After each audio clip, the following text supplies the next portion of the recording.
Let's have a look at a subject that always gives people cause for concern and problems, and that's water. I'm going to start with the seaside. I've painted the sky in already. I'm just blending the skyline away there so that there's no defining line, just a little bit of paint. And I'm using one of these tools. It's called a wide shaper, and it's made of silicon rubber. And the nice thing about it is it gives an absolutely crisp line when you want it to. I've mixed up phthalo blue, phthalo green and titanium white. Quite a cold look to this at the moment. And notice I'm bringing all the strokes down. Now a sea is never really quiet, it's always got some light on it, ripples on it or whatever, and sometimes you get cloud effects, you get darks and lights. Where you get the dark areas, you've got a greyish green often, and I've put a little violet in just to show that there's some cloud touching the water here and there. But what really makes this is the ability to put ripples on and sparkle on the distant horizon. Unless you want a very cold scene, I've made the titanium white warmer with a little bit of Naples yellow. And you can see I'm just touching in every so often, get some wave effects, broken effects here coming down through. And a little curl over just to show that there's a wave breaking. There we are. So let's have a look at something with some reflections in now. The water on this has to be painted in horizontally, a little darker than the sky initially. We're just going to put in a sky tone and keep all of your brush strokes horizontal. That way that the water eventually will look like it's flat. And even if the edge of this pond curves around, don't make a big curve on it to start with, because we want to give the impression that this is a gentle curve coming round towards the viewer. So there we've got the basic background colour of our pond, and the reflections, each reflection will be underneath the thing that causes it. And always bear that in mind. Also, the brighter things are going to reflect more so than darker ones. So let's just put in a couple of these colours into here, and then we'll reflect some of the lights from the houses. Slightly dull, and using a edge of the flat brush to give strokes like that going across. Gives the impression there of the reflection coming down. If we put a dark beside that, a reflection of the dark part of the building, we can start to build up the image of this house reflected in the water, like that. And the same with one or two of these, just slightly dark stripes coming down where the darker areas are, underneath the darks. And we're saving the really bright bits for last, the highlights, the shine on the water. And this is quite placid. The water maybe has got a ripple or two, but not very much. Sometimes it's a nice idea to hold the brush like this and pull down directly underneath the thing that's causing the reflection. And you get a broken line appearing, and gradually as you run out of paint, it looks like the reflection stops. It's quite a nice technique. Let's try that again just here.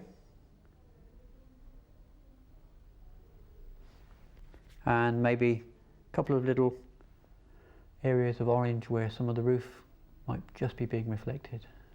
Okay, I've got a mixture of sap green and blue just to put a few dark lines in, using the edge of the flat brush just to denote that there are some dark areas here and some ripples. And I quite like to use a colour shaper or a painting knife to put the end results in, the actual ripples to finish off. So let's do that. A wide shaper with some titanium white just to give the odd little ripple as it gets towards the viewer.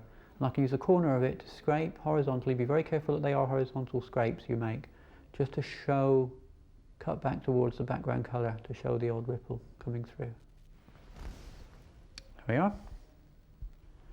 Right, let's come back to our sea and have a look at putting in a simple boat. Now all we can see from this distance is the sail. I'm using a wide shaper, twisting it slightly and putting in part of the sail there at the bottom and just a little hint further up, and there is our boat. Now all we need to do underneath, from this distance, you're not really going to see very much. You'll see the shadow of the boat underneath and maybe a little dot for the boat itself,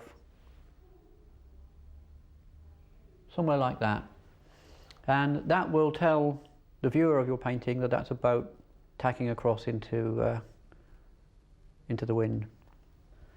Okay, let's try another boat then, close to the other one, but maybe to one side. Let's try a fishing boat. Now I'm doing this in red, and red is always a difficult colour to put and make go into the distance. What I recommend you do is add a little blue to your red, add maybe a French ultramarine or something like that to it, just a touch, and we'll put the boat in. I'm using a small flat brush in order to have the desired effect, and putting a little paler area as it comes to the bows here.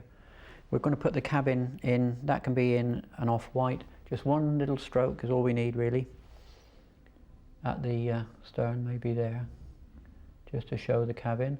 And then with the edge of the flat brush, just to imply a few little windows, maybe like that will be enough. And now we're going to use a colour shaper to put the mast on. This colour shaper is called an angle chisel, and I've scraped a little paint onto the edge of it, and we just touch it where we want the mast to be and move it up, and there we are. Also a little detail on the superstructure, on the roof maybe, and on the gunnels, to show that something's happening. And down below we'll get a reflection. Just in the sea you don't get very much because there's not really an awful lot of still water to reflect the colour, but there'll be just a little bit there. And maybe it's showing up a bit of a wave at the front, a bow wave, as it goes through the water. A bit of wash at the back. There we are. I'm almost happy with this, but can you see the mast here doesn't really show up against the sky? So I'm going to cheat a little bit, and I'm going to change the colour of that. I'm just going to put in a darker line with a colour shaper, just to show, so that it shows against the